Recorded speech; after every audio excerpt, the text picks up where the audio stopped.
Et bonjour à tous, ravi de vous retrouver pour l'émission du mercredi 27 juillet 2022. On se retrouve avec un Bitcoin à nouveau légèrement positif, mais on est repassé sous la zone des 21 500 $. Nous sommes autour de 21 250 ce matin, 8 heures que j'enregistre l'émission. Ethereum, qui après avoir dévissé jusqu'à 1350 $ hier, est de retour à 1450. Il ne se laisse pas faire à court terme. On a le BNB 255 $ en positif de 5%. 0x Polygon, pareil, autour de 80 centimes, 9e place au niveau du classement. On a 13,56 pour Ethereum classique qui est en train encore et toujours d'être spéculé vis-à-vis de l'arrivée du merge sur Ethereum, le normal entre guillemets, le non classique en tout cas, et Monero qui continue lui aussi pour, on va dire, le king des monnaies anonymes de tout simplement gravir ce top 25, 22e place en positif de 7% à 152 $ ce mercredi 27. Au niveau du 4 heures, donc c'est pas super reluisant à court terme puisque on est repassé sous la fameuse médiane des 21 800, 21 500. On a fait un point bas qui malgré tout n'était pas catastrophique autour de 20 700. Désormais c'est la clôture hebdomadaire qui nous donnera le là, je pense, pour l'ouverture ensuite du mois d'août. Et d'autant plus qu'aujourd'hui, ça y est, c'est le jour J, on va avoir les chiffres du FOMC aux États-Unis. Pour les non-initiés, il s'agit tout simplement des chiffres de l'inflation avec une double hausse des taux directeurs qui là aussi pourrait faire bouger les marchés aujourd'hui, mais surtout dans la continuation de cette semaine. Donc il va falloir se montrer prudent sur cette fin de mois de juillet. Je pense qu'on va avoir de la volatilité et on en a déjà, donc tout simplement on devrait être dans ces mouvements qui techniquement en plein milieu d'été ont quand même assez peu de chances d'être directionnels, mais je me méfie comme d'habitude qu'on n'ait pas de nouveau un contrebalancier vendeur qui nous arrive un peu sorti de nulle part. Le Crypto Fear and Greed 28 toujours dans la peur, le market order flow ce matin 8h qui est en recherche d'achat et là aussi ça se bataille plutôt autour de 20 500 à 21 000. Le partenaire du jour donc c'est Lacoste. On en avait parlé précédemment et notamment lors de l'arrivée de leur expérience, ils ont lancé effectivement un NFT, ça a plutôt bien marché et désormais ils sont en train de dérouler derrière autour de divers événements. Et donc il y a eu très récemment le jeudi 21 juillet 2022 à Lacoste Arena, le magasin étendard de la marque sur les Champs-Élysées, un événement qui s'est déroulé quelques semaines seulement donc après l'émission de la collection Genesis qui était autour du 15 juin 2022. Vous avez une cinquantaine de holders les plus engagés au sein de la communauté qui ont pu se réunir à l'étage privatisé du bâtiment. Ils ont notamment pu prendre part à différentes expériences VR. Donc un événement qui a été l'occasion et le rappel de se féliciter de ce lancement par Lacoste dans l'univers du Web 3.0, puisque c'est aussi directement et finalement le leitmotiv de ce site, Underwater avec le W3 lacoste.com. Donc on a désormais une roadmap qui est bel et bien établie avec le Q2 2022 qui a été totalement complété ici. Le drop de la collection PFP qui fait suite à la collection principale qui a été annoncée pour le troisième trimestre 2022, donc c'est en cours. Les votes communautaires pour le design de la collection qui ont déjà commencé sur le Discord. Viendra ensuite un drop de merchandising exclusif et très limité qui sera effectif pour les holders à travers une raffle courant automne 2022 ce coup-ci. Un nouveau site web sera lancé afin de servir le hub pour l'expérience Underwater. Il y aura également 2 nouvelles collaborations avec potentiellement des marques partenaires. De nouvelles propositions de développement seront soumises à la communauté sous forme de DAO. Et enfin, l'objectif final du projet reste toujours le même, c'est de s'orienter à terme vers le métaverse, tout en traçant ce chemin étroitement avec la communauté donc qui est la plus engagée et notamment sur leur Discord. Et la dernière petite info, ils sont en train de travailler sur une collection capsule Lacoste Underwater. Qu'est-ce qu'une collection capsule? C'est une collection de vêtements et d'articles de mode, fruit de la collaboration entre stylistes ou une marque de luxe. Cette dernière collection physique sera faite par la communauté pour la communauté, une véritable preuve de l'intégration de Lacoste dans le Web3. Donc clairement, pour ma part, je suis holder désormais de mes 2 petits NFT auxquels on avait droit comme beaucoup de personnes. On va voir ce que ça va donner dans les prochaines semaines et les prochains mois, mais quand on a les moyens de Lacoste, effectivement, on a les moyens de ses ambitions et je suis très curieux de voir comment ça va se développer par la suite. Au niveau de l'actualité, côté, donc on a les résultats qui continuent aux US. Donc hier, au moment de l'after hour, une fois que Wall Street était clôturé, il y a eu donc les résultats de Google et de Microsoft. Et si je dis pas de bêtises, c'est Microsoft qui était un peu en retrait par rapport à ce qu'espérait le consensus en tout cas, et on a Google qui était légèrement en positif, mais c'est également une énorme semaine très chargée pour les résultats du côté du CAC 40 avec lundi, mardi, donc qui sont déjà passés. On avait du LVMH, du Michelin notamment hier, Lagardère, Dassault Systèmes, etc. Aujourd'hui, on a Carrefour, Danone, Nexity, Atos, Worldline, Saint-Gobain et quelques autres, Fnac, Darty. Demain, on aura jeudi Sanofi, Airbus, Arcelor, Total Energy, Air Liquide, Vivendi, L'Oréal, Euronext, Schneider Electric, Safran, Capgemini, enfin voilà, il y a la totale. Et vendredi, on passe sur Engie, Hermès avec le secteur du luxe, Renault, Bolloré Group, Vinci, on a en bas Amundi ainsi que Le Grand. Donc voilà, on a quand même une saison des résultats qui est assez condensée actuellement et qui là aussi peut entraîner certaines actions, j'ai envie de dire presque au firmament, et d'autres se faire complètement démonter. On avait Marc qui nous mettait en avant, donc c'était consécutif aussi, je pense, à ceux dont on a discuté lors du live sur Twitch, que le fait d'avoir un profil sur Lens actuellement en tant que réseau social pour partage de contenu peut vous rapporter de l'argent, tandis que sur Twitter on gagne strictement zéro, et c'est tout à fait vrai. Donc les réseaux sociaux comme ça décentralisés Web3, je pense vont se faire dans les prochaines années réellement une place au soleil, d'autant plus si c'est complètement transparent pour l'utilisateur et si oui, les créateurs de contenu peuvent se rémunérer par la suite.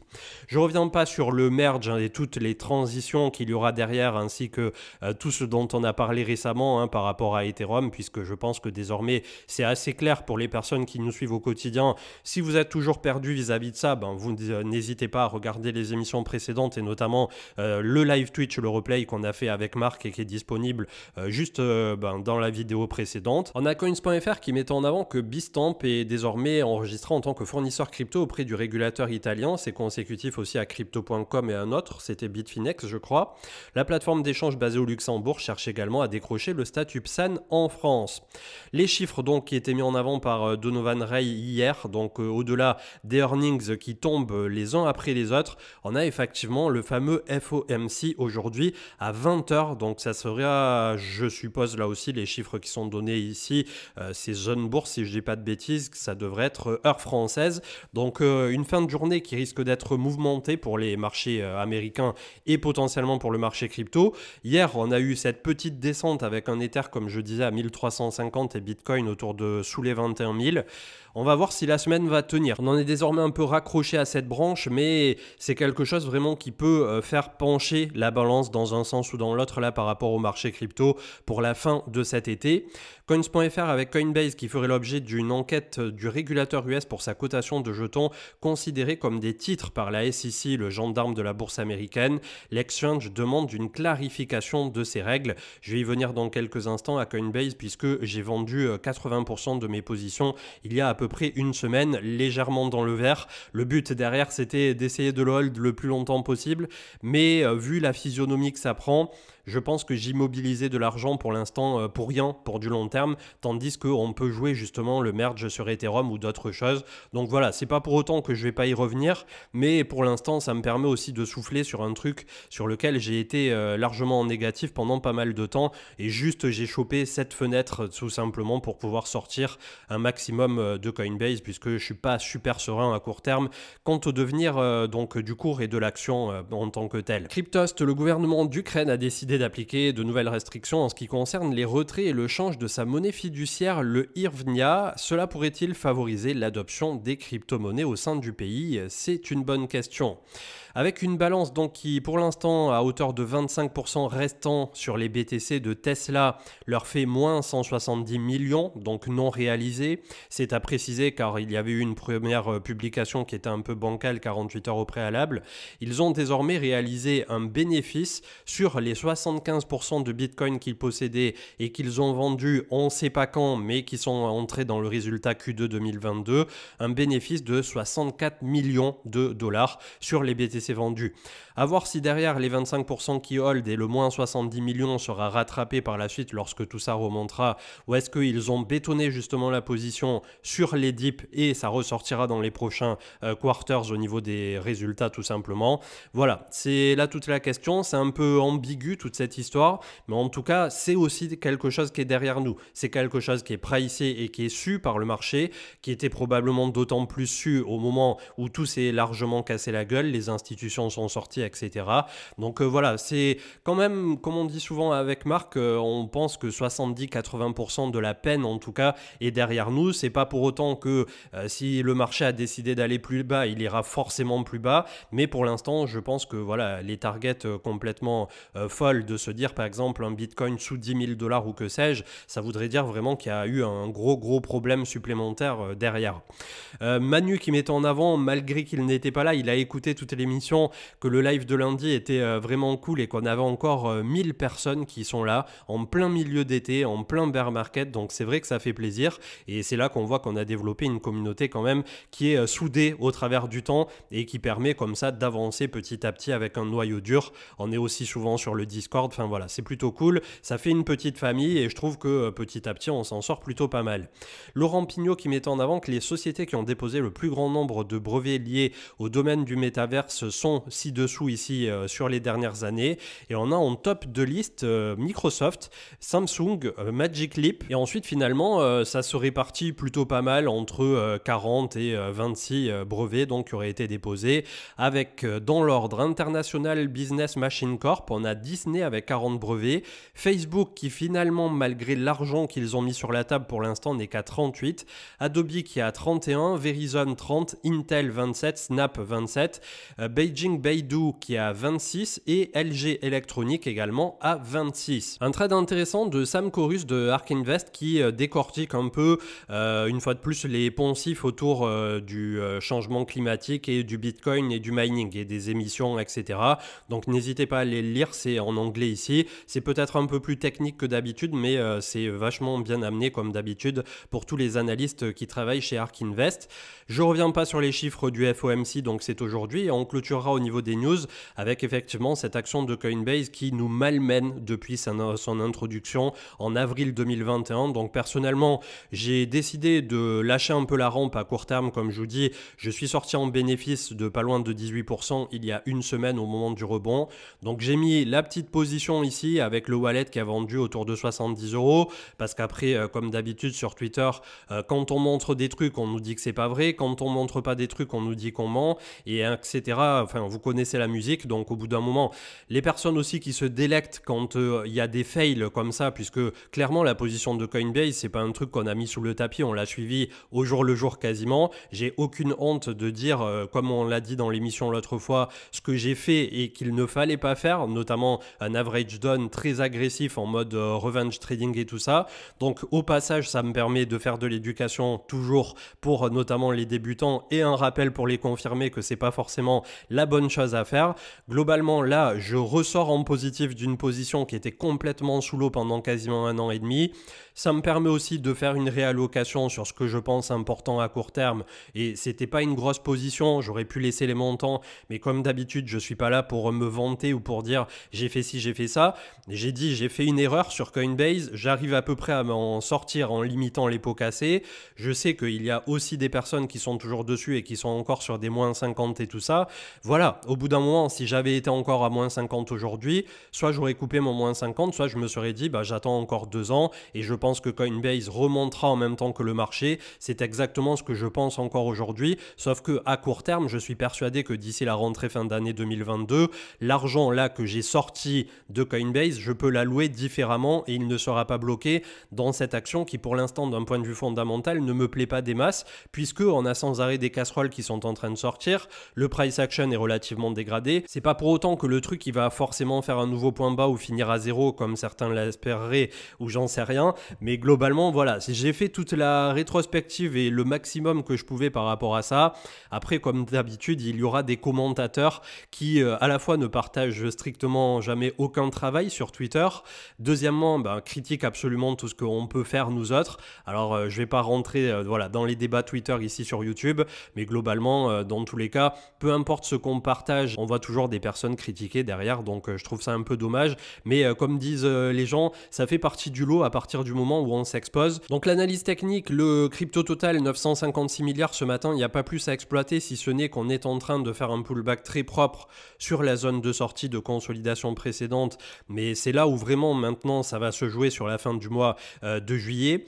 On a 551 milliards du côté des alts, statu quo également. Sur Bitcoin, toujours sous la moyenne mobile 200, mais là aussi, on peut espérer avoir une clôture hebdo qui se fasse au-dessus de 21 500 pour commencer à consolider donc dans un range supérieur si possible, de bornes supérieures.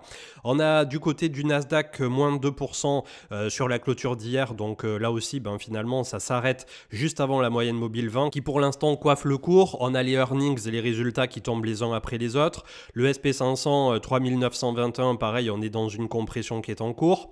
Ethereum pour sa part 1448. Là aussi le pullback est extrêmement propre sur la zone de l'ancienne ATH. Je vous ai mis deux petits traits en pointillés et on a effectivement les 1350 qui pour l'instant ont été respectés. Alors j'espère vivement là aussi que ça va tenir, d'autant plus que comme on l'avait vu, on a une très belle compression au niveau du RSI et ça pourrait signer un automne fin d'année 2022 extrêmement explosif vis-à-vis du merge ou non. Peut-être qu'on se trompe complètement et que ça sera un sell the news. Donc je suis clairement pas en train de vendre le fait que Ethereum va pump à coup sûr autour de la fin d'année. C'est en tout cas moi le scénario que je joue de mon côté en ayant un maximum de ce que je possède aujourd'hui impliqué sur le marché crypto volatile dans cette crypto-monnaie, en plus de Bitcoin et quelques autres. Là aussi, j'essaie d'être le plus transparent possible, mais je peux pas, dès que je fais un micro-mouvement, aller haranguer l'intégralité des réseaux sociaux pour dire, voilà, là j'ai acheté, là j'ai vendu, là j'ai fait ci, là j'ai fait ça. Et d'autant plus que c'est un truc que je me suis souvent demandé vis-à-vis du public, de partager absolument tout ce que je fais et de l'impact que ça pourrait avoir derrière. Et malheureusement, ce que moi je fais de mon côté, que je sais pourquoi je le fais, à quel moment, etc. Et c'est pas toujours la bonne résolution en plus. Je fais aussi pas mal d'erreurs de mon côté. Mais dans tous les cas, à la fin, ce qui compte, c'est une fois que vous faites votre addition des choses positives sur lesquelles vous avez retiré un excédent positif sur le marché, VS les choses négatives. Si à la fin vous avez un profit, un loss qui est en positif, c'est tout ce qui compte. Comme dirait le mec dans Fast and Furious, ce qui compte à la fin c'est de gagner. Donc le but c'est pas voilà de se faire mousser ou quoi que ce soit hein, comme d'habitude sur les réseaux sociaux. À ce jour personnellement je pense avoir tiré mon épingle du jeu sur le marché crypto tant que voilà sur le développement aussi de la chaîne et plein d'autres choses. Donc à mon sens quand on n'a plus rien à prouver entre guillemets, et là je dis pas ça de façon arrogante ou quoi que ce soit, on n'a pas besoin d'étaler de la confiture ou de montrer du résultat ou de dire moi je suis le meilleur, moi j'ai fait ci et lui il a pas fait ça. Enfin voilà, c'est une physionomie qui m'échappe complètement. Mais en tout cas pour revenir à nos moutons, là, Ethereum, c'est plutôt propre, c'est bien plus propre même que Bitcoin, mais comme on reste Bitcoin dépendant, je suis quand même assez dubitatif à court terme, le tout avec un dollar qui continue d'être relativement fort. On est remonté à 107, mais attention, ça diverge énormément avec le RSI, donc pour l'instant, on pourrait être plutôt sur un top en devenir. Ça ne veut pas dire qu'on ne pourrait pas aller chercher légèrement plus haut une fois de plus, puisque pour l'instant, on n'a toujours pas eu de phase on va dire, d'échec absolu ou de crack hein, au niveau du dollar, mais en tout cas, voilà, au bout d'un moment, ça va finir par sérieusement hésiter. La Bitcoin dominance pour sa part qui est autour de 42,34, donc c'est un statu quo des plus parfaits par rapport au reste du marché. La clôture donc le BLX à 21 265 hier, il faut absolument préserver en hebdo les 21 500, sinon malheureusement c'est la porte ouverte pour les vendeurs à nouveau. Alors comme d'habitude je suis pas le plus partisan de dire qu'on reverra un Bitcoin à 12, 13, 14, 15 000, mais c'est une possibilité, il faut garder ça en tête tant que la tendance globale à court terme, voire moyen terme désormais parce que ça fait quand même plusieurs mois et un bon semestre qu'on a pas mal baissé, est fortement dégradée et est baissière dans son intention. Donc le temps que tout ça se recharge en énergie lorsqu'on aura le point bas, et qu'ensuite un jour on repasse durablement au-dessus de 30 000, qu'on se construise pour le prochain bull, etc., il peut se passer beaucoup de temps. On parle ici en trimestre, donc ça nous amène à 2023 et ça nous amène au halving de mai 2024. Voilà, c'est désormais notre horizon de temps. J'essaie d'être le plus transparent et le plus neutre possible aussi, tout en gardant effectivement, comme d'habitude, ce biais très optimiste que j'ai à la fois pour la chaîne au quotidien, mais aussi pour le devenir du marché crypto. C'est pas pour essayer de dire oui, ça fera que monter ou on va tous devenir riches comme ça en claquant des doigts. Ça n'est pas le motif de la chaîne comme d'habitude, mais j'essaie quand même, dans un marché qui a été vachement morose depuis plus d'1 an désormais, ou à l'automne ça fera 1 an, d'essayer d'apporter au quotidien voilà, une valeur ajoutée en termes de positivité. Je vous souhaite une très bonne journée. Pour ma part, je vous retrouve probablement que vendredi, voire d'ici ce week-end, selon ce qu'il se passera comme d'habitude sur le marché. Continuez d'être prudent. On est malgré tout d'ores et déjà dans une zone de réaccumulation long terme vu la phase de marché et le temps que ça peut durer. Est-ce qu'on a déjà fait le point bas au niveau du marché crypto, mais aussi au niveau du marché US? C'est là désormais à court terme toute la question. Je vous dis à ce week-end et passez une très bonne journée. Ciao, ciao.